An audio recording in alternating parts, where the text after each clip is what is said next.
Chapter 1. The lock on the entryway door clicked softly. Victoria Sterling was home.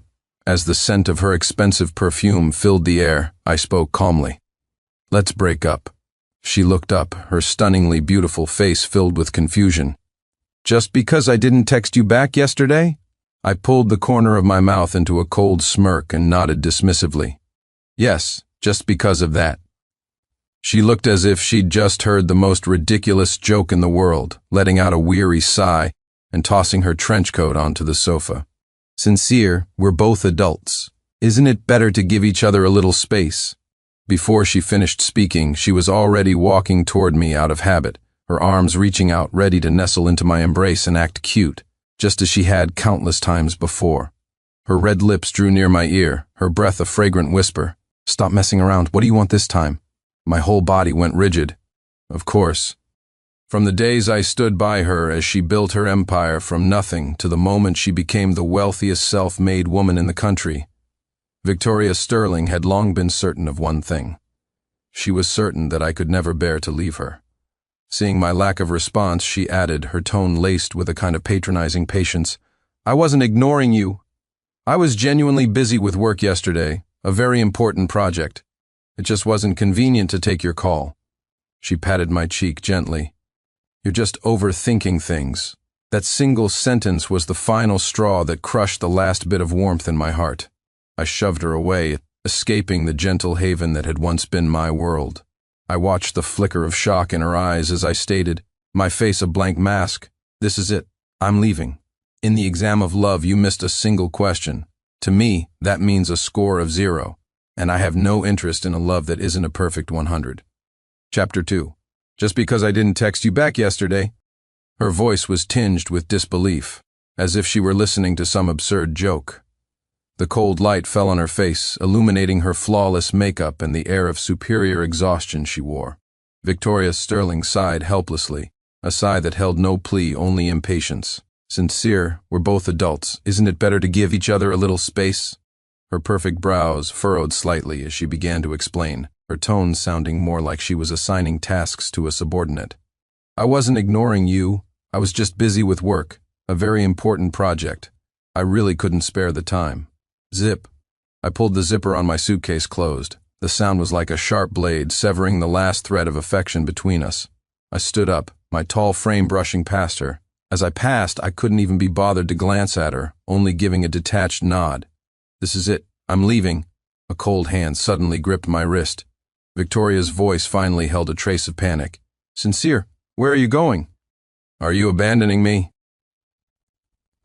As if burned by something filthy, I violently shook her hand off.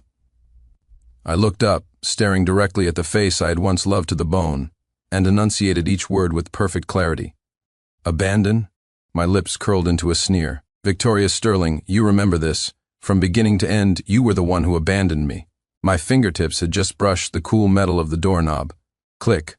The lock turned, but from the outside, the door swung open. A young, handsome face with an innocent smile appeared in the doorway. It was Victoria's personal secretary, Ethan Price. The three of us, in this cramped entryway, formed an incredibly ironic standoff. My gaze slowly drifted down, landing on his long fingers. Clutched between them was a house key, identical to my own. I laughed, a silent, painful laugh that made my chest ache. Ethan's eyes seemed to casually sweep over the suitcase at my feet, a flash of triumphant light darting through their depths, so fast it was almost imperceptible. He curved his eyes into a deceptively innocent smile, his voice bright and considerate. "Big C, are you heading out on a business trip?" He shifted to the side as if to make way for me, his posture so magnanimous you'd think he was the master of the house. "Go on, don't worry, I'll take good care of CEO Sterling while you're gone." He bit down on the words "take good care," making them exceptionally clear. I couldn't be bothered to look at him again, I just wanted to get out of this sickening place as fast as possible. But Ethan, as if afraid Victoria wouldn't hear, deliberately raised his voice. "Big C, don't be mad at CEO Sterling. She really didn't mean to ignore your messages yesterday." He wore a look of self-reproach, his performance utterly convincing. "It's all my fault. I was too stupid. The project was so important, and I kept messing it up." His tone was filled with adoration for Victoria. CEO Sterling is so gentle and patient. She stayed up late with me just to teach me. He looked at me, his eyes full of well-meaning reason. Big C, please don't throw a tantrum at CEO Sterling over this, and there's no need to run away from home just to prove a point. CEO Sterling is already working so hard. Don't make her worry about you too. This torrent of twisted truths was like a bucket of dirty water poured right over my head, and Victoria just stood there, watching coldly. She didn't say a word, not a single one. Her silence was the most damning admission of all, an admission that she agreed with Ethan's version of events, and an admission that she saw me as nothing more than a childish brat using the threat of leaving to get her attention. I laughed, the sound bubbling up from deep in my throat, laced with icy mockery. Secretary Price. I spoke slowly, deliberately, but my gaze was cold enough to flay him from head to toe. You've been on the job for 3 months, correct? And the details of a project proposal still require the CEO to personally stay up all night, holding your hand to fix them. Why don't you just give CEO Sterling your salary back? My voice was quiet, but it landed like a slap across Ethan's face. If I were you, I'd be too embarrassed to take that paycheck. 3 months on the job, still not proficient, and instead of asking senior colleagues for help, you occupy the CEO's personal time. It starts raining, and you don't know how to get your own umbrella. You just happen to get soaked at the company entrance, and just happen to run into CEO Sterling's car. Even on our vacation, you manage to have a problem at the most precise moment. Suddenly, you can't write a proposal. Then there's an error in the itinerary. And even when your apartment has a leak and a power outage, you have to call the incredibly busy CEO Sterling? My gaze shifted from him back to Victoria's cold face. Secretary Price, are you a man baby?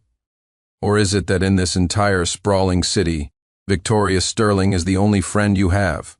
Ethan's face went white, his eyes wide as if he had suffered a great injustice. Sincere, you've gone too far, Victoria finally moved. She took a step forward, shielding a trembling Ethan behind her. She patted his shoulder, as if calming a frightened animal. He's just started his career. It's normal for him not to know a lot of things. As his seniors, shouldn't we help him? She looked up at me, her eyes filled with reproach. Your words, they're getting crueler. Behind her, Ethan let out a timely, suppressed sob that was jarring in the dead silence of the foyer. I stared hard into Victoria's eyes. I've always been this way. Is this the first day you've known me? My gaze slowly slid across her familiar yet strange face, finally settling on the key. The key to the home that was once ours alone. The key to this apartment. My voice was hoarse, trembling with a tremor I hadn't even realized was there. You just gave it to him? Just like that? Victoria's body went rigid. I gave a mocking laugh, hollow and desolate. The moment I picked up my suitcase, I didn't look back. We had once relied on each other, and this first home we owned in the city was supposed to be our strongest fortress. Now that fortress had casually opened its gates for someone else. I pulled my thin jacket tighter around me and walked out into the cold night wind without a second glance, letting the bone-chilling air freeze me through and through. 3. I returned to my other apartment, a place that was mine alone. It was cold and empty, but it was clean. There was no sofa we had picked out together, no scent of the aromatherapy she loved, not a single trace of Victoria Sterling. Good. I opened my laptop, the screen's cold light illuminating my pale face. There was no hesitation as my fingers typed out my resignation letter. The next second, the HR manager's call came through, her voice a careful, probing whisper. Big C, about your resignation. Does CEO Sterling know? I managed a weak smile, one that was gentle yet distant. She knows. Just process it according to procedure. The HR manager on the other end audibly relaxed, her tone shifting to excited gossip. Why are you resigning? Is CEO Sterling starting a new division and putting you in charge? I paused for a moment, my gaze fixed on the heavy darkness outside the window. You could say that. Yes, from now on I would indeed be in charge of my own life. Exhausted, I spent the next 2 days in a daze before practically collapsing into bed and falling into a deep sleep. I woke to the piercing sunlight outside my window. Out of habit, I reached for my phone, opened my social media feed, and a 9-photo grid post slammed into my vision. It was the company's outdoor team building event. In the photos, everyone was gathered around a huge barbecue grill, smiling happily. Victoria, dressed in a custom-made, pure white tracksuit, was elegant and beautiful, standing out from the crowd like a crane among chickens. And beside her, in a gaudy, multicolored tracksuit, was Ethan Price, vibrant and youthful, like a peacock showing off its feathers. My finger froze, and as if possessed, I tapped to view the full-size images. 1, 2, 3. No matter where Victoria was, Ethan was stuck to her side like an accessory, never leaving her. In the large group photo at the center, everyone had tacitly arranged themselves to frame the two of them in the middle, as if they were the couple made in heaven. I looked at the smug expression on Ethan's face and couldn't help but let out a derisive snort. Anyone who didn't know better would think Ethan Price wasn't some junior secretary, but the man of the company. My phone buzzed in my palm, the screen lighting up. It was a text from Victoria, a picture of grilled meat sizzling on the grates. From the looks of it, it was clearly Ethan's handiwork. Victoria was famously inept in the kitchen. She wouldn't know the first thing about this. In the past, I was the one who did all this. Beneath the photo was a line of text. The barbecue smells amazing. When you're done being angry, we'll go hiking and have barbecue again. Yours is the best. Stop being mad and come back to the office. Her tone was casual, as if I were just throwing a harmless little fit. I calmly long pressed her profile picture, my fingertips cold. Delete contact, confirm. The actions were fluid, like extinguishing the last flickering flame of a dying fire. I took a cab to the countryside, to the home of Grandpa Miller, the man who had taken us both in. It had once been our only route. Grandpa Miller had aged a lot, his back more stooped than I remembered. When he saw me, his wrinkled face broke into a delighted smile. "Cinny, what are you doing back? I thought you said the company was really busy." I suppressed all the grievances in my heart and forced a smile. "I missed you, so I came to see you. How's your health been?" Before Grandpa Miller could reply, the curtain to the inner room moved, and two figures emerged. In that instant, I felt like I had been plunged into an icy abyss. It was Victoria, and beside her, Ethan Price. When Ethan saw me, the triumph in his eyes was unmistakable. "Well, look at that. Big C, you're here too?" His feigned surprise was dripping with self-satisfaction. Grandpa Miller looked at me, then at them, his cloudy eyes filled with confusion. Victoria stepped forward, her posture composed, as if she had everything under control. "I had a feeling you'd be here. I came specifically to find you." Grandpa Miller was even more puzzled. He looked at Victoria and asked bluntly, "Then why did you tell me he was too busy with work to come with you when I asked earlier?" The air froze. A flicker of stiffness crossed Victoria's face, but she quickly recovered, calmly tucking a stray strand of hair behind her ear. "He's fighting with me. He even blocked all my contacts." She sighed, her voice tinged with a mix of helplessness and indulgence. "I just didn't want you to worry." My gaze became a blade, aimed straight at Ethan. My voice was bone-chillingly cold. "Who gave you permission to bring him here?" Ethan immediately put on his usual timid and wronged expression. Victoria's brow furrowed, now etched with frustration and impatience. He meant well. Her tone was light. "He heard I was coming here to find you, to our adoptive grandfather's place, and he insisted on coming along, worried something might happen to me." She even let out a small laugh, sounding exceptionally tolerant. "This kid just loves to worry. What danger could there possibly be in the place I grew up? Ha!" A laugh, cold to the extreme, echoed in my heart. She knew this was the place we grew up. The home of Grandpa Miller, who had adopted 2 orphans. The root of where we met, where we grew to know each other, where we depended on each other for survival, and yet she had so brazenly brought a man who coveted her to trample on this sacred ground. She had even intended to bring him here to see me. Was she showing him off, or was it a power move? Rage burned through my reason, my blood screaming. I took a sharp step back, putting distance between us. "Victoria Sterling." I said her name 1 syllable at a time, my voice hoarse. "Take him, and get the hell out." The composure on Victoria's face finally crumbled, the mask of control shattered by my words. "Will you ever stop?" Her voice was unbelievably cold. "When did you become so temperamental, yelling at people without any reason?" Ethan was just being kind. "Are you really going to get jealous over something like this?" Jealous? How laughable. She thought I was just being jealous and throwing a fit. My eyes were bloodshot. I grabbed the gifts and fruit I had brought for my grandfather and hurled them at them with all my strength. Get out! The fruit and gift boxes exploded at their feet, a pathetic mess. Both of you, get the hell away from me! A beast-like roar ripped from my throat. If you dare come back, I'll hit you every single time. Victoria was stunned by my ferocity. Her beautiful brows knotted tightly. She gave me one last look, a look devoid of any pain, only disappointment and contempt. You're being completely irrational. She spat the words out coldly. You need to calm down and think about what you're doing. With that, she turned and walked away, her posture as proud as ever. Ethan followed closely behind her. As he passed me, a hidden, triumphant smile played on his lips. They left without looking back. I stood there, my chest heaving, gasping for air. My body trembled uncontrollably, shaking so violently I felt like I would fall apart.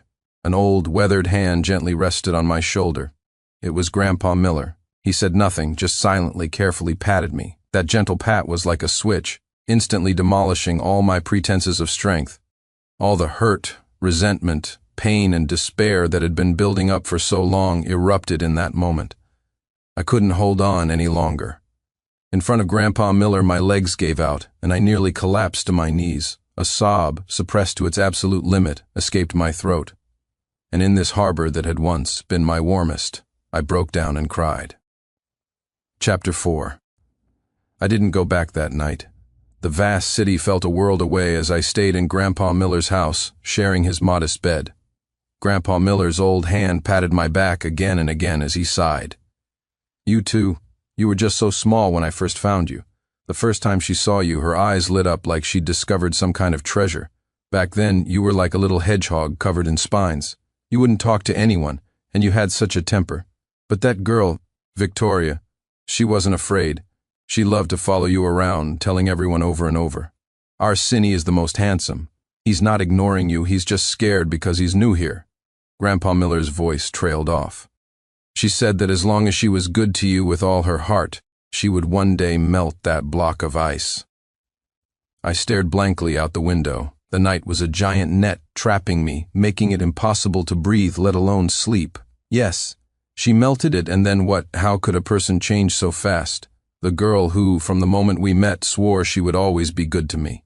The girl who shielded me behind her countless times, defending me without question. The girl who would believe in me without reservation, for no reason at all. How did she become this unrecognizable stranger? A person who had lost even the most basic sense of boundaries. A flood of memories rushed in. On the way to school, she would always be waiting at the corner, a warm breakfast clutched in her hand just to walk with me. On the way home, she would walk silently beside me, listening to my silence while she chattered away, trying everything she could think of to make me happy. Later, a girl from the class next door confessed to me with a blushing face, and Victoria happened to see it. She was like a small animal whose territory had been invaded. She instantly bristled, rushing forward and shoving the girl so hard she stumbled. Don't you understand? First come, first served? This is my future husband. My face burned with a mixture of embarrassment and anger as I looked at her. Her own face was beet red, but she stubbornly held her chin high, glaring at me with those clear, possessive eyes. Don't you dare say yes to anyone else when we grow up. We're going to get married and be husband and wife for life, and no one can ever separate us, husband and wife for life. No one can separate us. The most passionate vows of the past had now become the sharpest knives, carving into my heart again and again. My stomach has always been sensitive. The slightest wrong thing would give me an upset stomach, so she was always extra careful. In my desk drawer at school, and later in my office cabinet, there was always a supply of stomach medicine she had placed there. Her care was a steady stream, but her protection was a raging fire. During my freshman year of college, because I was quiet and unsociable, a loud-mouthed bully in my dorm took me for an easy target. He led the others in picking on me. The stubbornness in my bones wouldn't let me tell anyone, but I believed in an eye for an eye. They threw my textbooks into the sink, so I filled all their backpacks with toads for a midnight surprise. They secretly turned off my alarm, making me late for class, so I threw all their socks and underwear into the toilet. I met all the world's malice with the harshest response, but only Victoria could see past the sharp spines I put up to the reddened eyes beneath. She could see through my stubborn nature to the fragile, sensitive heart that would shatter at a touch. Only after her relentless questioning did I finally tell her the truth. I thought she would tell me to endure it, or maybe help me come up with some more vicious schemes. But the next day she stormed into the men's dorm like a whirlwind. Crash bang, the loud sound of things being smashed echoed through the entire floor, drawing countless onlookers. It was the first time I had seen such a fierce look in her eyes. She stared daggers at the bully, the fire in her gaze hot enough to burn him. "If you ever dare to bully Sincere again, I'll report you to the professors, to the administration, and I'll make sure you can't finish your degree here because of that incident." She received a disciplinary mark that followed her throughout her entire university career. I furiously scolded her for being impulsive, for ruining her academic record, but she just smiled, squeezing my hand tightly. "No matter what, always remember that you have me behind you. I will be your eternal support." Our college years flew by, and we plunged headfirst into the torrent of reality. Catching the live streaming wave, we rented a tiny apartment and started our business from scratch. At countless networking dinners, she always stood in front of me, knowing my stomach was weak, and intercepted every glass of alcohol offered to me. She would rather drink until her stomach bled and she ended up in the emergency room than let me touch a single drop. And when a business partner got handsy with her, under the influence of alcohol, the blood would rush to my eyes, and my clenched fist would fly without hesitation. She would immediately sober up, slap the man hard across the face, and tear up the signed contract on the spot. We were each other's strongest armor and sharpest weapon. Just like that, through thick and thin, we supported each other, relying only on one another. Our world, once a sunless basement, was slowly filled with light, from a cozy 2-bedroom apartment to a large flat downtown, and then to a luxury villa with a pool in the suburbs. But our favorite place was still the first small apartment we bought, the one that held all the memories of our struggle. I never once doubted that she was the one I would spend my life with. Our wedding date was set for next year. But that unbreakable dam began to crack the moment a man named Ethan Price appeared. He was my complete opposite. I was solitary and stubborn. He was youthful and vibrant, like a little sun that never tired. He might have been a bit clumsy, but his silver tongue could charm anyone, easily winning over everyone's affection. From his first day on the job, the office became his personal disaster zone.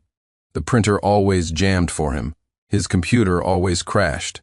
He always forgot to save the most important documents. A man without a driver's license dared to take my car to drive clients around, causing countless minor accidents. But Victoria, who once would have taken on the world for me, was now as patient as a saint. She never punished him, only saying lightly that recent graduates needed time to grow. "We went through the same thing," she said. I told myself that, trying to suppress the strange unease in my heart. I thought it was really nothing. Until the first weekend after he was hired. That day was the 10th anniversary of when Victoria and I got together. As we did every year, we were at the city's most exclusive couples restaurant, enjoying a quiet moment that belonged only to us. The candlelight flickered, casting a soft, enchanting glow on her profile. After playing the final melodious violin piece, the waiter slowly approached with a cake adorned with strawberries. The air was filled with a sweet fragrance, just like the years we had walked through together. I took her hand, about to lean over and blow out the candle that symbolized another year. At that very moment, bang, the restaurant door was thrown open violently, and an unwelcome figure burst in, shattering the romantic atmosphere. It was Ethan. Like a headless fly, he rushed straight to our table, ignoring my icy glare, and grabbed Victoria's sleeve. His hand rested there, brazenly, on her forearm. "CEO Sterling, there seems to be a problem with a project. Could you come back to the office with me to solve it?" His voice was urgent, with a perfectly calibrated mix of panic and helplessness. The temperature around me instantly dropped to freezing, the smile in my eyes completely frozen over. "You're her secretary. If you can't do your own job, do you expect your boss to clean up your messes?" My voice was cold, each word a heavy blow. Ethan seemed frightened by my intensity. He flinched, pressing even closer to Victoria as if seeking protection. "I'm sorry, Big C. I didn't notice you were here. I didn't say hello." He lowered his head, his voice a mumble, like a startled deer, pure and harmless. "Please don't be angry, but work is really important. It's just one date. Big C, don't be jealous. You have to think about the bigger picture." "The bigger picture?" Those words made me laugh, a laugh devoid of any warmth, filled only with endless absurdity and derision. A secretary who can't even do his basic job has the audacity to talk to me about the bigger picture? I stared at him, my gaze like a knife. You have no work ethic, no sense of propriety. If you can do this job, do it. If you can't, then get the hell out now as soon as I've finished. Ethan's eyes instantly turned red. He looked at Victoria, wronged and pitiful, as if I were the one being unreasonable. Victoria let out a long sigh. That sigh felt like it was torturing my heart. She stood up reluctantly, finally pulling her hand from my grasp. This project is important. He's new, so it's normal that he can't handle it, she explained softly, but her tone carried an undeniable finality. I'll go back and take care of it. She didn't even look at me again. It was the first time she hadn't asked my opinion, hadn't taken my side. She simply picked up her coat, turned, and walked out of the restaurant with that boy, without a moment's hesitation. Outside, the night was dark. Inside, the candle flickered. Its warm light fell on me, alone, leaving only a cold, desolate feeling. She left. On our anniversary, for another man, she abandoned me. I stared at the unblown candle on the table. The flame danced as if mocking my loneliness. The cream on the cake was beginning to melt, the bright red strawberries bleeding a juice like blood. Our 10 years of love, like this cake, had begun to rot and melt away the moment that man appeared. The wavering started at that moment. That time, I gave her the silent treatment for 3 whole days. I didn't answer her calls, didn't reply to her texts. I raised all my spines, thinking it would protect me from getting hurt, until she appeared in my office, holding the latest gaming console, the one I had been talking about for ages but couldn't bring myself to buy. In front of all my colleagues, she pushed the console into my arms, her voice as gentle as water. Stop being angry, okay? Our colleagues started cheering, their applause thundering. All eyes were on me, putting me in a position where I couldn't refuse. So, I could only force a stiff smile and pretend to grudgingly forgive her. But I knew the crack in my heart hadn't healed just because of a gaming console. That reconciliation did nothing to cover the festering wound. Arguing became the only tune we played.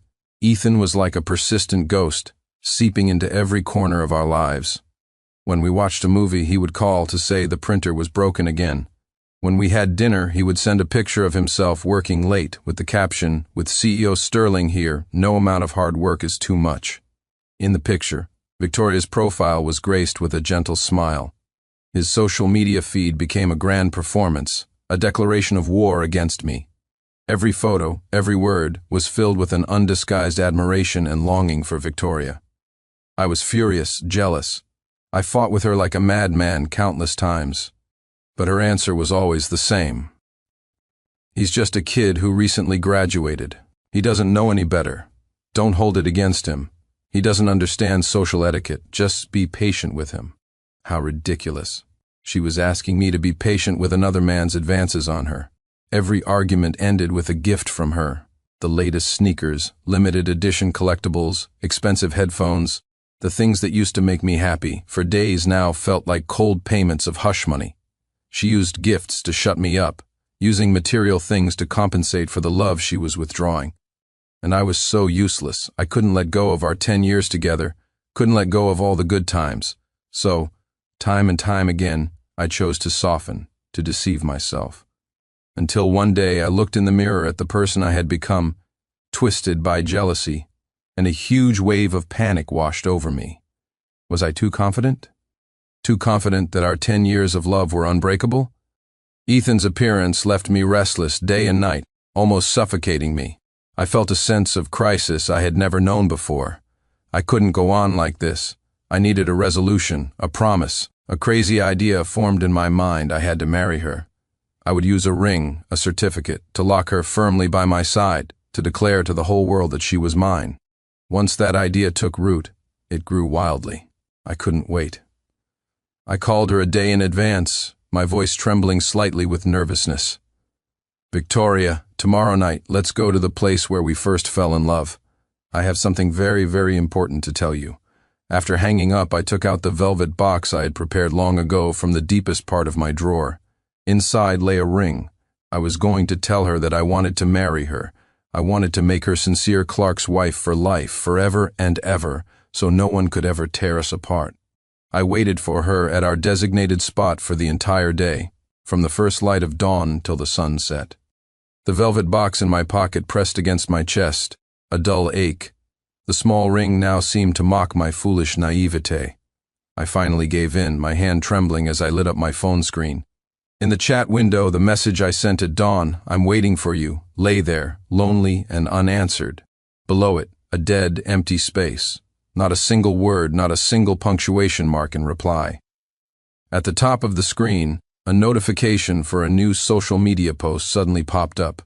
As if possessed, I tapped on it. It was Ethan. In the photo, he was smiling brightly, and the background behind him was an office I knew all too well. Victoria, the Victoria I had waited for all day, was nestled in Ethan's secretarial chair. She was wearing a sharp business suit, her head tilted, a gentle smile on her lips, her focus entirely on his computer screen. It was a tenderness I had never seen on her, a gentleness that belonged to CEO Sterling. The caption under the photo, every single word was like a needle, stabbing viciously into my heart. Queenie is so considerate. When I have questions about work, she doesn't hesitate to stay behind and patiently guide me.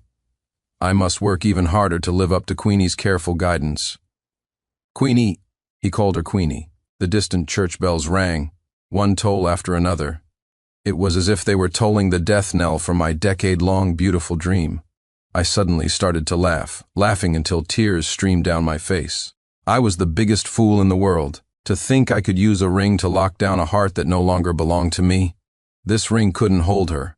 Her heart already clearly reflected another person's shadow. It wasn't love, it was charity, and that was never the kind of relationship I wanted. I pulled the velvet box from my pocket, opened it, and glanced inside. Then, in the moment I turned to leave, I swung my arm with all my might. The ring, carrying all my hopes and despair, was thrown violently into the darkness by the side of the road. 5. The resignation letter I submitted a few days ago finally came back as an approved email, stamped in red. The dust had settled. This company was once the fruit of my and Victoria's shared labor. Every brick and tile was etched with the shadow of our past. Now, I just wanted to erase those shadows completely. Without any hesitation, I contacted a few minority shareholders I knew and quietly sold off my shares in batches. I wanted nothing more to do with the name Victoria Sterling. The years of hard work, the sleepless nights, they were enough to be exchanged for these cold numbers. It was what I deserved, and it was my final shred of dignity. Just then, my university classmate Julian Scott called. His voice was as enthusiastic as ever, saying he was organizing a business networking event for our alumni.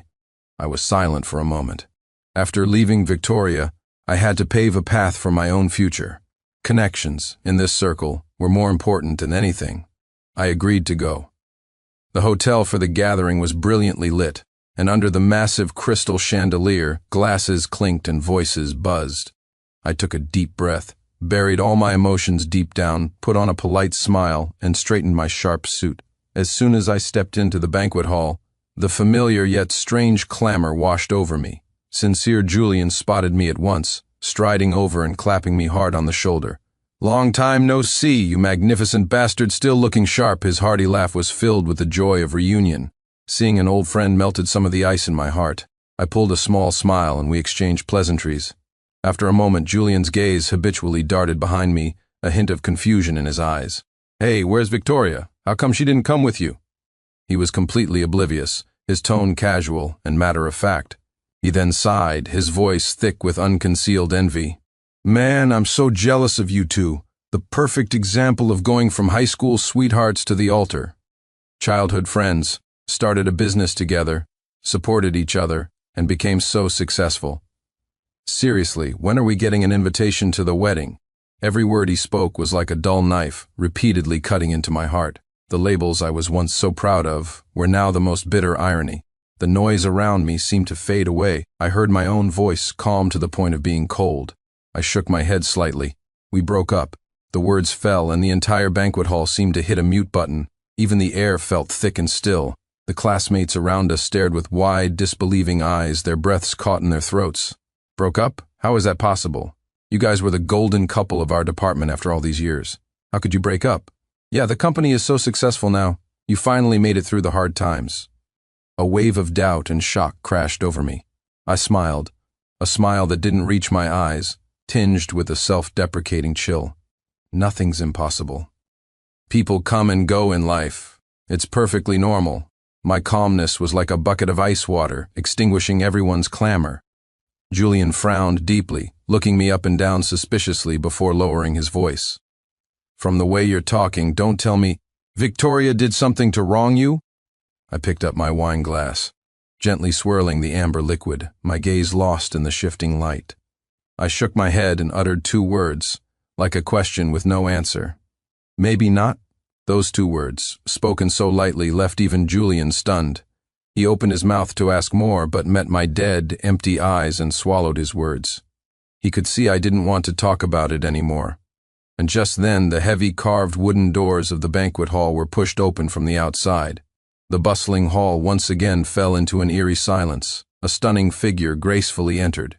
It was Victoria, and trailing behind her, like an inescapable shadow, was a man. Ethan Price.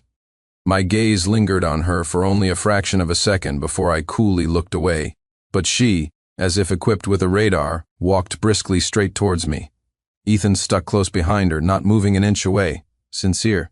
She wore that gentle smile I knew so well and, as if no one else was there, reached out to take my arm. Stop sulking. Why did you block me? You've been mad long enough. I'll apologize, okay? Her voice was soft with a hint of playful annoyance. I frowned in disgust, and just before her fingers touched the fabric of my suit, I precisely pried her hand away. I took a step back, creating a cold social distance. Victoria Sterling, please keep your distance from me. My voice wasn't loud, but every word was crystal clear, cold as ice. Victoria's face paled for an instant. Behind her, Ethan immediately stepped up, his eyes downcast, feigning innocence. Big C, please don't be angry with CEO Sterling anymore. His voice was just loud enough for the surrounding circle of people to hear. If you're angry about something, take it out on me. It's all my fault. If I weren't so stupid and slow to learn, I wouldn't have taken up so much of CEO Sterling's time. He looked up, his expression pitiable. CEO Sterling is just kind and wants to mentor a junior. She really doesn't mean anything else by it. Besides, she's a really good person. She's been very good to me. He said that last part, very good to me, with a meaningful emphasis. The classmates around us exchanged glances, their eyes darting between the 3 of us, their expressions a mix of curiosity and confusion. Julian's face had turned grim. He nudged my arm, his voice tight with anger. Sincere, who is this guy? I curled my lip, my gaze bypassing the posturing Ethan to lock onto Victoria's face. Aren't you going to introduce him? My voice was quiet, yet it pierced the strange silence of the room. This person by your side. In what capacity is he attending our alumni gathering? The gentle smile on Victoria's face froze for a second. The flicker of unease was so fast it was almost an illusion, quickly masked by her perfect composure. This is my secretary, Ethan Price. She adjusted her expression, her tone impeccable. He just graduated and is still learning the ropes, but he's very dedicated. He begged me to let him come and see what it's like. I thought an alumni business event would be a good experience, so I brought him along. The surrounding classmates looked at each other, their eyes flitting between the 3 of us, no one daring to speak. I nodded slowly, as if I had just heard some touching story. CEO Sterling is truly a saint, always looking to mentor the next generation. I laughed, but the sound was filled with mocking coldness. He's truly lucky to have a boss like you. Every sarcastic word was like an invisible slap across Victoria's and Ethan's faces. I was tired of their act and turned to leave. Unexpectedly, that guy Ethan was truly clueless. He stepped forward and grabbed my arm. Big C, please don't be angry anymore. His teary-eyed act was the very essence of a master manipulator. At an event like an alumni gathering, you should at least give CEO Sterling some face. As her boyfriend, how can you embarrass her like this? He deliberately emphasized the word boyfriend, then changed his tone, his chest puffing out with pride. CEO Sterling is a really great person. Look, she even picked out this suit for me personally. She said I look very professional and distinguished in it. I almost laughed out loud at his audacity. I looked down at the hand gripping my arm as if it were something filthy. Then, slowly, one by one, I pried his fingers off. Well, that's just wonderful. I pulled my arm free, a grim smile on my face. Remember to send your CEO a bill later. After all, it's not every day you find a CEO who personally picks out clothes for her male secretary. I paused, leaning in closer, my voice low enough for only the three of us to hear. Since your professional relationship is so close, next time remember to have CEO Sterling pick out your underwear for you too. The color drained from Victoria's face in an instant. Her gentle mask shattered completely. Sincere, her voice was sharp, laced with flustered anger. What nonsense are you talking about? I turned back, giving her one last glance, my eyes filled with nothing but bone-deep coldness and disgust. A contemptuous sneer on my lips, I turned and walked away decisively. The smoke from the earlier confrontation had barely cleared, but at the dinner table, Victoria acted as if nothing had happened.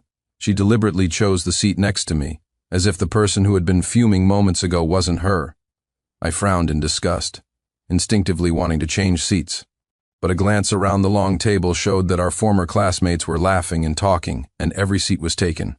I was trapped. So I leaned back in my chair, radiating a stay-away aura, and let her perform. Sure enough, like a loyal dog, Ethan immediately sat down right next to Victoria. The atmosphere at the table was strangely festive, filled with the clinking of glasses. An oblivious classmate raised his glass and laughed loudly. Speaking of which, Sincere and Victoria were the most famous golden couple at our university. I just smirked, a smile as thin and cold as paper, and said nothing. Another classmate, probably a bit drunk, pressed on. It's been so many years. When's the wedding? Have you set a date? Ethan's face visibly darkened. He suddenly cut everyone off. He picked up a piece of glistening sweet and sour ribs and placed it precisely on Victoria's plate. CEO Sterling, try this, it's quite good. The gesture was so familiar, as if it had been rehearsed 1,000 times. Victoria didn't even lift her eyelids, simply nodding in acknowledgement of this intimacy. The table fell silent. Classmates exchanged questioning looks, the atmosphere becoming palpably awkward.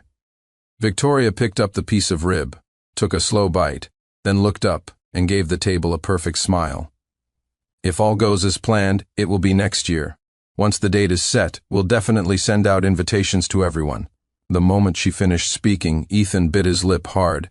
He glanced at me, his eyes filled with unconcealable resentment. Watching this absurd drama unfold, I could only find it comical. I set down my glass, the bottom clinking softly against the bone china plate. The sound acted as a signal, drawing everyone's attention to me. Once the room was completely quiet, I cleared my throat slowly. We've already broken up.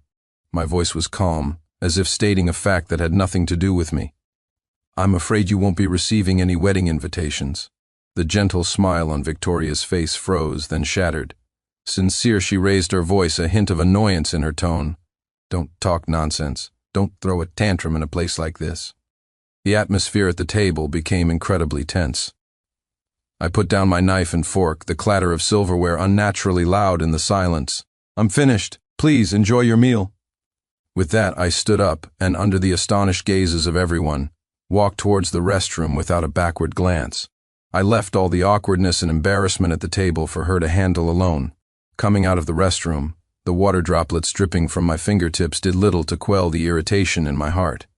As I passed the lounge, the door was slightly ajar, and a familiar, nauseating voice drifted out. It was Victoria. A female classmate's voice was filled with concern. Victoria, what's really going on?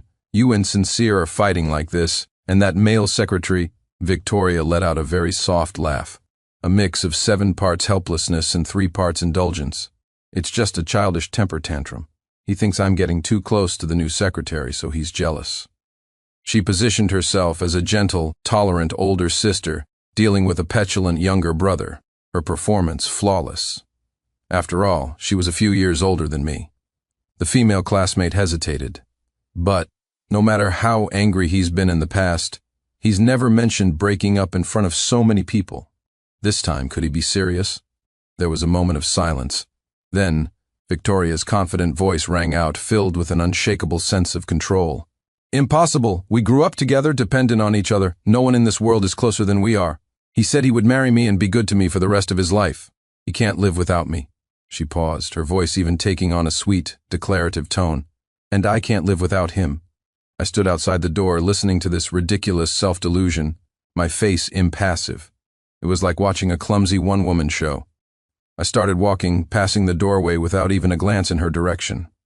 Back in the banquet hall, the noise continued, but beneath the surface of festivity, there was an undercurrent of curiosity and awkwardness. Most people had finished eating and were gathered in small groups, talking in low voices. I found a corner to sit in, uninterested in any of their conversations.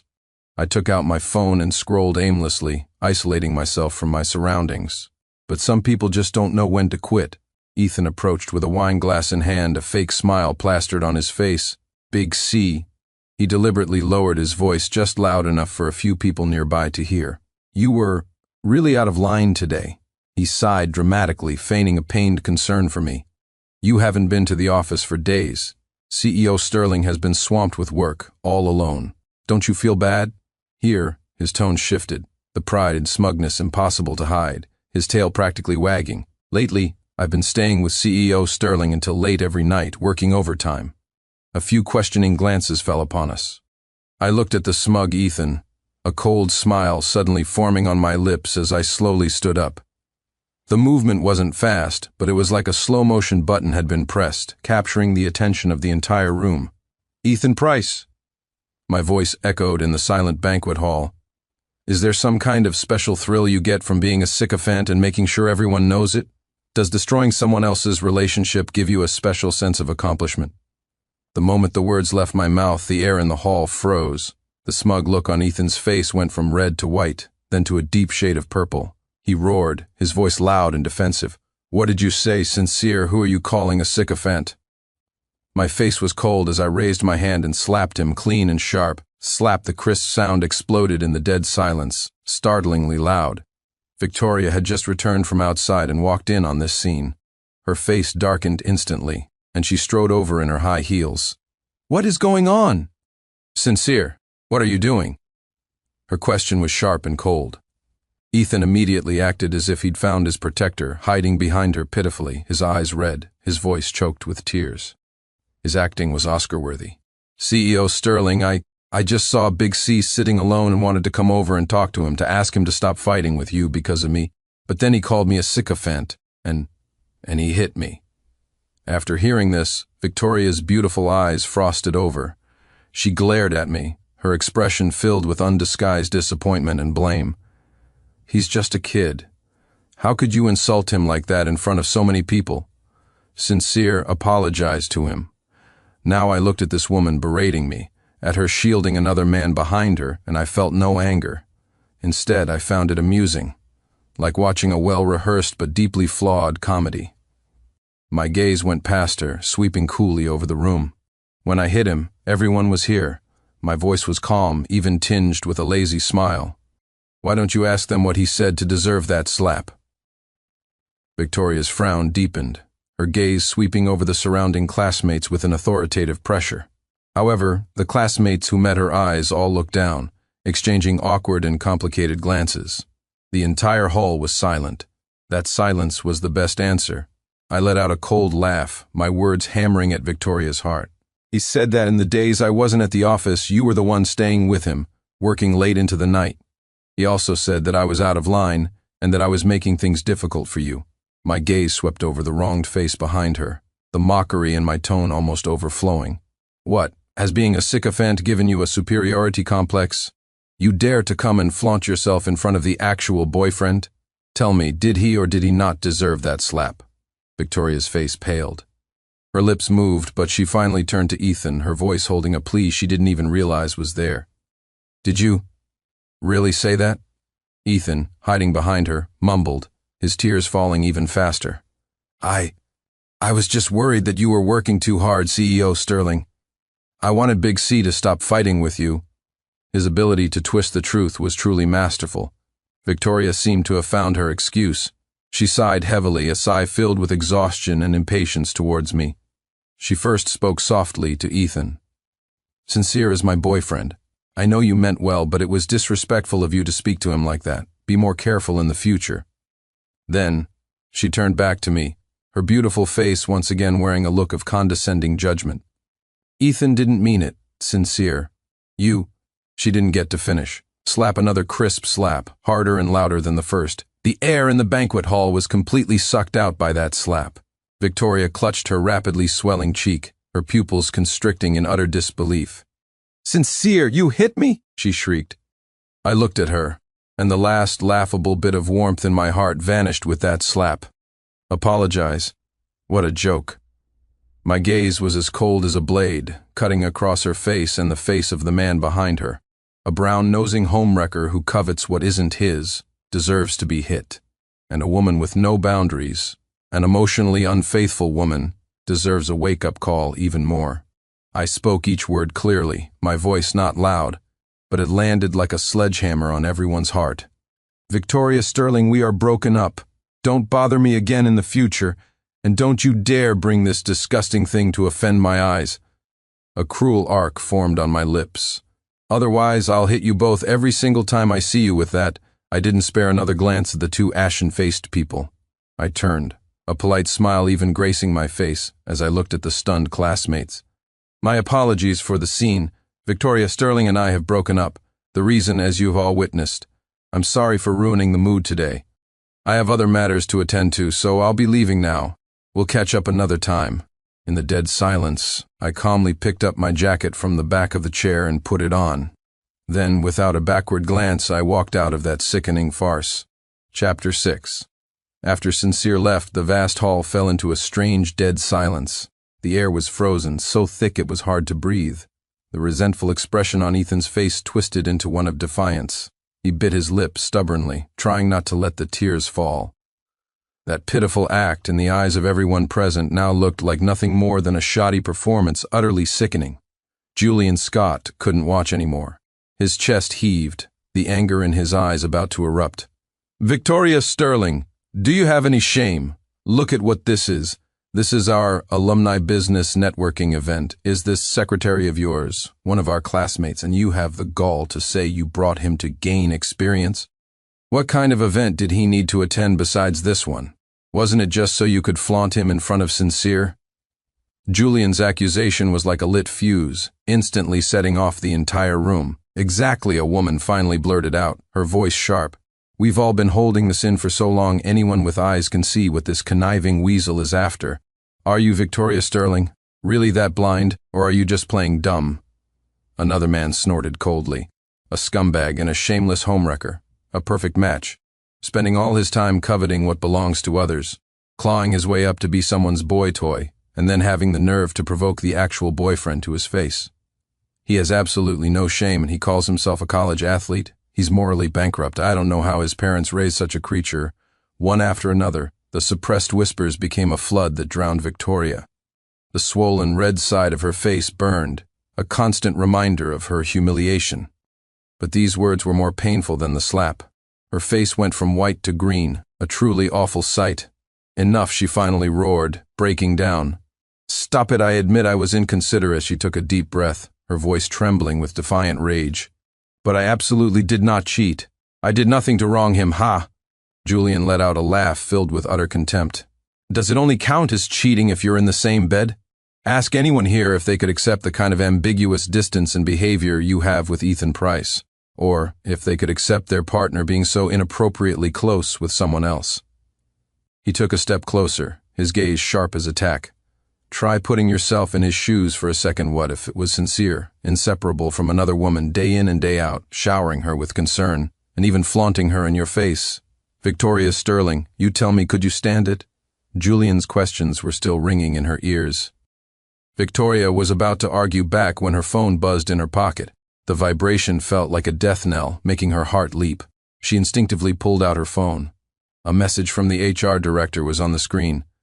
"Personnel transfer notice, Department Manager Sincere Clark has resigned." Those few words made her eyes fly open. The next second, her trembling fingers were dialing the HR director. The call was answered almost immediately. "Hello? CEO Sterling, what can I do for you? When did Sincere resign?" Her voice was a shrill, distorted version of itself. "Why didn't you tell me?" The HR director on the other end was baffled by her shouting, her voice full of innocence and confusion. I asked Big C. He said you already knew. I even asked if a new subsidiary was being formed for him to run independently, and he confirmed it. I assumed you two had discussed it." Discussed it. He had discussed it with her. All he had given her was a slap and a cold, hard "we're broken up." Victoria was shaking with rage. She furiously hung up the phone, but before she could even process this bombshell, her phone screen lit up again with a ding. This time it was a text from another company shareholder. No words, just an image that seared her eyes. It was a photo of a share transfer agreement. The black and white text was perfectly clear. It stated that the 50% of the shares held by Sincere Clark had been sold off, piece by piece, to the other minority shareholders. He didn't just leave, he pulled the rug out from under her. Sincere had completely exited her company. This realization exploded in her mind. Victoria's legs gave out, and she swayed unsteadily. The pain on her face, the mockery in her ears, all of it seemed so ridiculous in this moment. This was his real revenge, clean, swift, and utterly brutal. Chapter 7. After I had taken care of everything, I packed a small bag and flew to Montana, that land of wide-open skies and rugged beauty. For so many years, I had been wound as tight as a spring, constantly striving for a so-called better life for her. Now that the spring was released, I finally had time for myself. I wanted to see the world, and I wanted to let my battered heart heal. The beauty of Montana was a kind of peace that could cleanse the soul. The sky was a pure, unblemished cerulean blue, so clean it could make you cry. The tour guide I hired was named Vivian Reed. She had an exotic charm, with striking eyes and features. She was a great conversationalist, effortlessly talking about everything from local culture to historic landmarks. We got along very well, her voice dispelling the last shadows of gloom from my heart. After a week in Montana, Julian's call came through, a voice from another world. "Sincere, has she contacted you?" His voice on the other end was cautious. I gazed at the rolling plains in the distance, my own voice as calm as a still lake. "I don't know. I blocked her on everything. I'm traveling right now." Julian was silent for a moment, as if choosing his words carefully. "She's going crazy, looking for you everywhere. She's called everyone we know, just trying to find out where you are. Sincere, I think she regrets it. She wants to apologize." He paused, then finally asked the question, "Are you willing to forgive her?" "Forgive her?" I shook my head, then realizing he couldn't see me, I softly uttered the words, as if speaking to myself. "No, I don't love her anymore." The moment I said it, I felt a sense of relief I had never known before. On the other end of the line, there was only Julian's long sigh. "I just think it's such a shame. How long is a lifetime? She was your entire youth, the first half of your life, all those years you had together, growing up. It's all just gone?" His voice was filled with regret and confusion. "But how can a person change so fast?"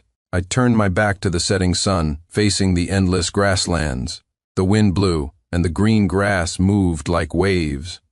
I sighed softly, a sigh that held no resentment, no bitterness, only release. People are the easiest animals to change. The human heart is fickle, hard to grasp. That's just how it is. Julian's voice grew heavy. "I don't think Victoria will give up easily. She's frantic. I heard she even pulled some strings to check airline records. She might actually find you." The wind whistled past my ear, crisp and wild. I smiled, but there was no ripple of emotion in my eyes. Montana is a big state. If she wants to look, let her. I didn't come here to hide from anyone. I just wanted to find some peace for myself. Whether she comes or not, she can't disturb me. On the other end, Julian sighed again, then started talking about what happened after the alumni gathering. He said that after I left, that Ethan guy tried to play the victim and cling to Victoria. But Victoria was like a different person. Her eyes were cold as she shook off his hand and told him to get lost and stay away from her. Ethan had a complete meltdown, screaming and shouting, but Victoria didn't give him a second glance and just walked away. I listened quietly, as if hearing a story about strangers. Anything about them no longer stirred any emotion in my heart. Hearing my silence, Julian's tone filled with frustration. "Is she crazy? She only realizes she should regret it and keep her distance after she's lost you. People never know how to cherish the happiness they have. They have to smash it to pieces with their own hands before they cry and say they're sorry." His voice was still echoing in my ear when, from behind me, a hesitant but familiar voice called out. "Sincere?" The voice trembled with disbelief. I froze. I said to Julian on the phone, I have to go. She's found me. Before Julian could react, I hung up. I turned around calmly. In my line of sight, a figure was stumbling, running towards me. It was Victoria. It had only been a few days, but she looked as if all her vitality had been drained away. Her eyes were sunken, her beautiful hair a tangled mess. There was no trace of the radiant, commanding CEO Sterling of the past. She stopped in front of me, panting, her chest heaving violently. When she spoke, her voice was hoarse, a rapid-fire series of questions.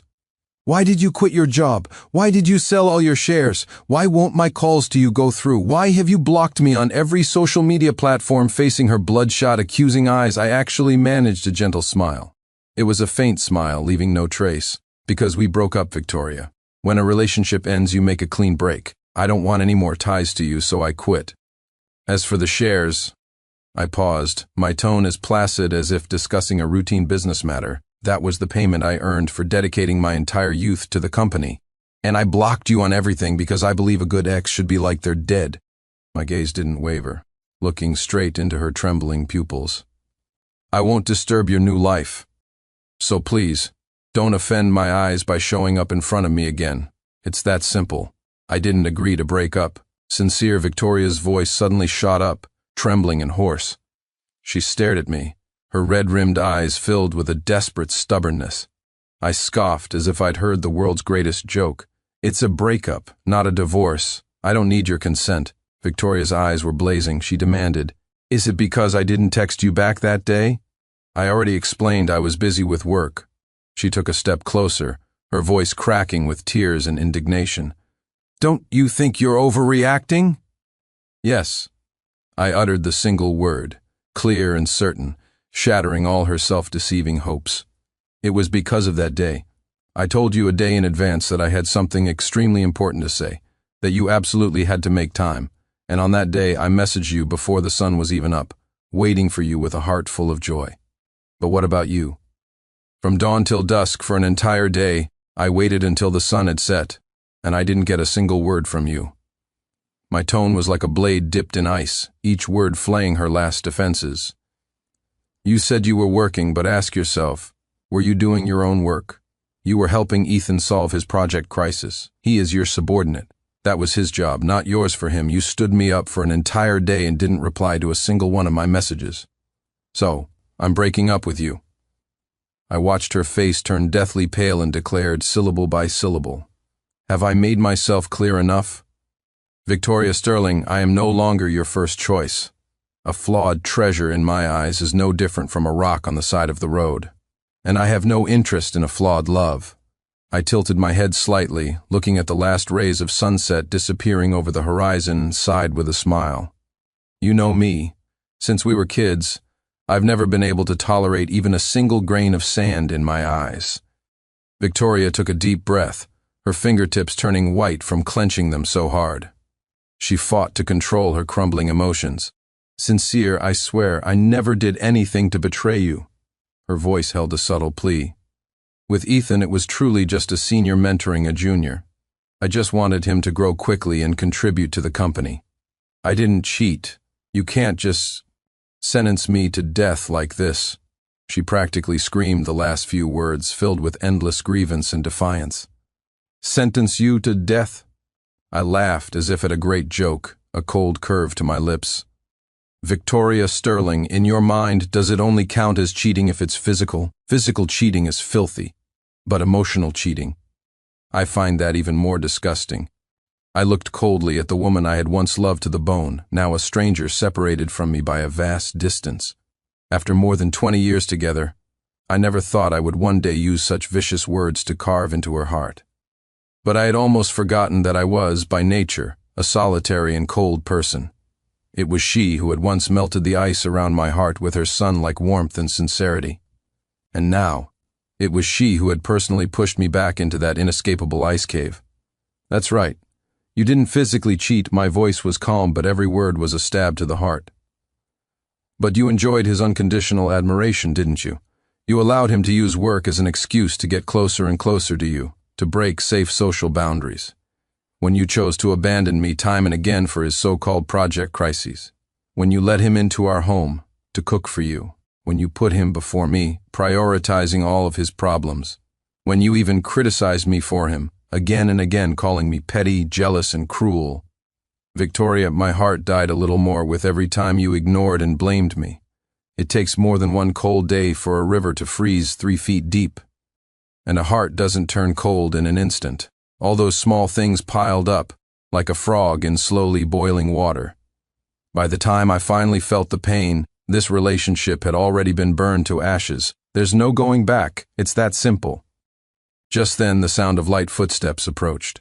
Vivian, who had gone to buy me a yogurt, was back. She was holding 2 cups of iced yogurt, her clear eyes filled with confusion. She looked at my frosty face, then at the tear-streaked Victoria across from me, clearly not understanding the tense situation. The tension in my body miraculously eased the moment I saw her. I gave her a reassuring smile, a genuine soft smile. I reached out and naturally took one of the yogurts from her hand. Victoria's red-rimmed eyes locked onto Vivian, as if she wanted to devour her whole. She raised a trembling hand, pointing at Vivian, her sharp voice tearing through the evening calm. "Who is this woman? You've been in Montana all these days. Have you been with her this whole time? Have you two been secretly together all along? Is that why you made up such a ridiculous excuse to dump me?" Her accusations grew louder, filled with the humiliation and madness of betrayal. "Sincere, were you the one who cheated first? Slap, a crisp slap, louder and harder than the last time." The air froze. I lowered my hand, calmly looking at the red mark quickly appearing on her face, my eyes devoid of any emotion. "Victoria Sterling, don't you dare project your own restless heart onto me." My voice was as cold as ice. "She's just my tour guide. If it's not because of her," Victoria clutched her face, screaming hysterically, "then you tell me why. Because I didn't text you back for one day, because of one little thing you want to break up with me. I've already apologized. What more do you want?" I looked at her broken state without a shred of pity, only a dead, desolate emptiness in my heart. I took a deep breath, the air passing through my chest with a chilling cold. "Do you even know what I had planned for that day? The day I sent you that message?" Victoria's hysterical cries stopped abruptly. She froze. I pulled my lips into a sad smile. "You see, after all this time you never even bothered to ask. The old you wasn't like this. The old you would have cherished my every word, my every syllable." My gaze went past her, towards the distant horizon. "Victoria, do you know?" My voice was quiet, but it landed like a sledgehammer on her heart. "That day, I bought a ring. I was going to propose to you." Time seemed to stand still. All expression froze on Victoria's face, leaving only a vast, blank shock. We grew up together, relying on each other, suffering hardships others never knew, and we finally made it. But Ethan's appearance made me feel a sense of crisis for the first time. I was scared. I wanted to keep you. I wanted to use a ring, a certificate, to bind you to my side forever. Thinking back now, I was so naive. I laughed at myself, but my eyes were a barren wasteland. But still, I should thank you for not showing up that day. Thank you for not coming. Otherwise, if we had really gotten married, I can't imagine how I would face a wife who had another man in her heart.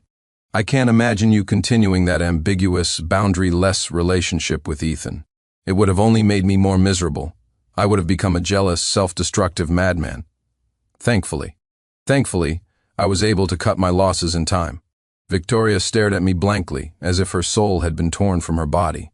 Her eyes, which once held starlight, were now just empty voids. Tears, finally catching up, slid down her cheeks, silent and broken. "I didn't know. Sincere, I really didn't know. You were going to propose." She tried to defend herself, her voice a flustered, wounded whisper. "But we were already planning to get married next year, weren't we? That day I was just mentoring a junior. Enough." I cut her off coldly. "I don't want to hear any more of your insincere excuses." "Sincere?" She grabbed my hand, her grip as desperate as a drowning person clinging to a piece of driftwood. "I can change. I really know I was wrong. We can fix our problems, slowly. Don't give up on me so easily, please." Her fingertips were icy, but her palm was slick with nervous sweat, clutching me tightly. "Have you forgotten? We used to be so good. We made it through all those hard times together." Her voice started to break, every word soaked in memory. Back then we lived in a leaky basement, eating cold dumplings together, and you would smile and say that as long as you were with me, cold dumplings were better than any feast. I've loved you since we were kids. From the very first moment I saw you, I never wanted anyone else. The only husband I ever wanted, from beginning to end, was you. Don't just throw me away like this, okay? Victoria's voice was completely lost to sobs, her words humbling her to the dust. Yes, the past was beautiful. I looked down at the hand, gripping mine. But that was precisely the problem. It's because the past was so beautiful, I said, each word a cruel dissection of reality, that I find it even more unbearable now that it has become so twisted. I can't compromise. This is it. With the last of my strength, I pried her fingers off mine one by one. Then, I took Vivian, who had been standing silently beside me, and turned to walk away. Without a shred of hesitation. Behind me, Victoria's crying broke into a heart-wrenching, desperate wail. Chapter 8. The last 2 days in Montana, the wind was free, the clouds were gentle. Before I left, Vivian and I exchanged contact information under the setting sun. She saw me off at the airport, her deep, starry eyes gazing at me. "Will you come back?" The wind blew her long hair, carrying a hint of reluctance. I looked into her clear eyes, and it was like seeing the snows of the mountains. "Maybe. I really like it here. Then it's a deal. When you come back, you'll find me." Okay. As the plane climbed through the clouds, my thoughts turned to something else. The one keepsake I had with me when Grandpa Miller adopted me. Grandpa Miller said it might be something my birth parents left for me. For all these years, it had been locked away in Victoria's office. It was time to get it back. 9. The moment I stepped into the company, countless pairs of eyes fell on me. A strange silence filled the air. My former colleagues looked at me, their lips moving as if to speak, but then they swallowed their words, their eyes filled with complicated emotions. I simply nodded at them, a gentle but distant smile on my face. I walked straight to the office at the end of the hall. The door to Victoria's office was ajar, and through the crack, fragments of a heated argument escaped. It was Ethan's groveling voice. "CEO Sterling, I made this porridge myself. Please have a little. You haven't eaten properly for days. It's bad for your stomach." It was followed by Victoria's voice, enraged to the point of breaking. "Get out, didn't I tell you I want you to resign?" Immediately, Ethan's voice was laced with grievance. "What did I do wrong? CEO Sterling, I'm just worried about you. Please don't be angry with me." Crash, a piercing sound, the sound of porcelain being violently swept to the floor and shattering into 1,000 pieces. Ethan's cry followed, shrill and pathetic. "I told you to get out, are you deaf?" I stood outside the door, listening to it all with a blank expression, feeling nothing. The next second I raised my hand and pushed the door open without hesitation. Amidst the wreckage, the furious woman looked up sharply. The moment she saw me, the raging fire in Victoria's eyes miraculously extinguished. Something in those stormy eyes suddenly lit up, astonishingly bright. She shot up from her chair and ran to me. Those eyes, which had been burning with fury just moments before, were now filled with nothing but flustered joy. "Sincere, you're back." Her voice trembled, tinged with a cautious, pleading tone. "Are you not angry with me anymore? I promise I won't." Her words stopped halfway as her gaze fell on Ethan. She immediately began to explain frantically. "There's nothing between him and me. Really, he just came to bring me something, and I didn't accept it. I've already told him to resign. He's the one shamelessly refusing to leave." "Please don't misunderstand you." My gaze was cold, without a hint of warmth. "You don't need to explain to me," I cut her off calmly. "I'm just here to get my pendant." The word pendant seemed to drain all the strength from her body. Victoria's face turned white as a sheet. "You're taking it back?" Her lips trembled, her voice so faint it seemed about to break. "You really don't want anything to do with me ever again?" I looked at her, my eyes a silent desert. "You could say that." That light, dismissive reply was the last straw. Victoria threw all decorum to the wind and grabbed my arm, her nails digging into my flesh. "Sincere, don't give me a death sentence." Tears streamed down her face as she sobbed hysterically. "Give me a chance to repent, please." "I was wrong before. I had no sense of proportion, no boundaries. I was the one who hurt you." She clung to me as if I were her only lifeline. "Don't sentence me to death. I'll change everything. We can go back to how we were. CEO Sterling, a sharp roar, filled with unbearable frustration, exploded from the side. Ethan's face was flushed as he pointed at me, defending her. "It's not your fault at all. Why are you being so pathetic? What's so great about Sincere Clark? He has such a bad temper, and he never tries to understand you. He always makes you coax him. He's so inconsiderate. Why are you humbling yourself for him?" Victoria whipped her head around, her tear-filled eyes full of hatred. She swung her hand back and slapped Ethan hard across the face. The crisp sound was jarring in the silent office. "Shut up," she screamed. "Who gave you the right to talk about Sincere like that?" Ethan clutched his burning cheek, his eyes filled with humiliation and disbelief. He looked at Victoria, his voice trembling. "CEO Sterling, you're so amazing. Why are you being so pathetic for his sake? In this relationship, you've been the one giving, the one suffering. What right does Sincere Clark have to enjoy all your kindness so complacently?" Before he could finish, his vision went black. I swung a punch, hitting him squarely on his other cheek without mercy. There was a sickening thud of bone. "Are you done?" I shook my hand, my voice cold as ice. Ethan stumbled back, blood trickling from the corner of his mouth, his eyes glaring at me with venomous hatred. From the open office door came a series of gasps. All the colleagues watching the show were stunned. I met Ethan's hateful gaze and let out a mocking sneer. "What gives you the right to judge our relationship? A third wheel who clawed his way up but couldn't even secure a title, and you talk as if you're some kind of saint. I'm not good enough for her, so you are?" His sore spot had been hit. Ethan lost control and roared. "I'm telling the truth. You only ever lose your temper at CEO Sterling. She did so much for you, gave you such thoughtful gifts. What right do you have to treat her like this, Sincere? What right do you have just because you met her before I did, because I was the one who was with her when she built this from nothing, who stood by her side from poverty to the pinnacle of success?" My voice was like a sledgehammer striking everyone's heart. "Because in the early days of the business, I was the one who drank until my stomach bled to get clients, who stayed up with her for 3 days and nights to revise proposals, because everything she has today, this brilliant success, half of the credit belongs to me. I advanced on him, step by step, my eyes burning with a cold, desolate fire. You think you know her? You think she's the victim? You sound so righteous.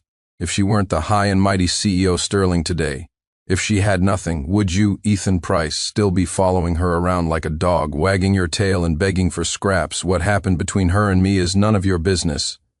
We may have broken up, but not just any stray dog gets to comment on what I put into our relationship. Know your place, you little sycophant." Ethan's face turned purple with rage. He screamed defiantly, "What did I do wrong? I was just pursuing someone I love in love. The one who isn't loved is the third wheel." Another fist met flesh. I hit him again. This time I used all my strength. I could almost hear the sound of bone shifting. Victoria just stood there watching. From beginning to end, she didn't say a word for him, nor did she try to stop me. Her silence was an invisible knife, cutting all three of us until we bled. I laughed coldly, a laugh without a trace of warmth. "You're right." I looked at Ethan's stunned face and spoke slowly, clearly. "In love. The one who isn't loved is the third wheel. So, you schemed and plotted. Now we've broken up. The position you dreamed of is empty. But does she love you?" My words stabbed him in the heart, shattering his twisted pride. "You're still the one hiding in the shadows, the one who can't be seen in public, the one who will never be loved. A homewrecker is a homewrecker. You'll always be a shameful secret, a disgraceful, shameless name." I couldn't be bothered to look at his battered face anymore. I walked past him, towards Victoria's desk. She instinctively took a step back, as if I were some kind of monster. I pulled open her most used drawer without any expression. My pendant lay there quietly in its velvet box, next to her most treasured jewelry. I took it out. The cold metal pressed against my palm, a silent mockery of this absurd drama. "This is it." I looked at her pale face, my voice as calm as a still lake. "Victoria Sterling, from now on we go our separate ways. Goodbye." I turned and left without a single glance back. Behind me was a dead silence and the sound of gasps from the onlookers outside the door. I later heard that Ethan Price was fired from Sterling Corp that day. Somehow, the story of his scheming and his habit of latching on to wealthy women spread throughout the industry, and he was effectively blacklisted. Within a year, he had slunk back to his hometown, never to be heard from again. Victoria never bothered me again either. She continued to be the high and mighty CEO Sterling, but I heard from former colleagues that she stopped smiling, that she became a grim and terrifying presence. People at the company would go out of their way to avoid her, but none of that had anything to do with me anymore. Letting someone go is like carving a piece of flesh from your own body. The pain is excruciating, but wounds, eventually, heal. The oppressive humidity of the South was suffocating, so I once again made the journey to Montana. The wind in that vast land was dry and sharp, and it blew away the last traces of gloom from my heart. At the lodge, the person who greeted me was the same girl, Vivian Reed, her smile as clean and white as fresh snow. Will we have a new story? I don't know. But I know this for certain. I want a love that is 100%. 1% less, and I don't want it. I will never compromise.